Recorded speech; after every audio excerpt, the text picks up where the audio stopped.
জীবনে কখনো হতাশ হবেন না। জীবনে যাই হয়ে যাক না কেন কখনো হতাশ হবেন না।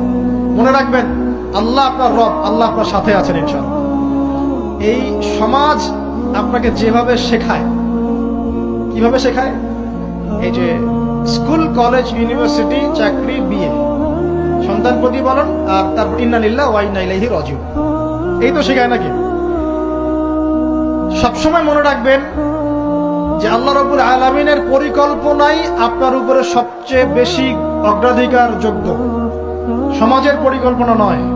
পরিবার আপনাকে চাপ দিচ্ছে, চাকরি পাস না, পড়াশোনা করিস না, হ্যাঁ পড়াশোনায় কেন তুই 80 নাম্বার পাইলি না, কেন চান্স পেলি না, কবে চাকরি পাবি, কবে আমাদেরকে দেখবি, খাওয়াবি, পড়াবি, এই যে চাপগুলো চারপাশ থেকে আসে কিনা, এতে করে অনেক যুবক দেখা যায় মাদকাসক্ত হয়, অনেকে দেখা যায় আত্মহত্যা করছে ইদানিং, করছে কিনা ভাই?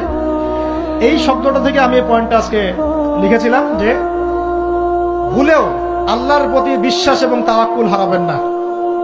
সমাজ যেভাবে শেখায়, সমাজ চারপাশে যে চাপ আপনাকে দিচ্ছে, এই চাপে নিজে গা ভাসিয়ে দিবেন না। আপনি আল্লাহর কাছে দোয়া করবেন, আল্লাহর কাছে পথ চেয়ে নিবেন এবং আল্লাহর প্রতি তাওয়াক্কুল ভরসা করবেন, কখনো আত্মহত্যার পথ বেছে নিবেন।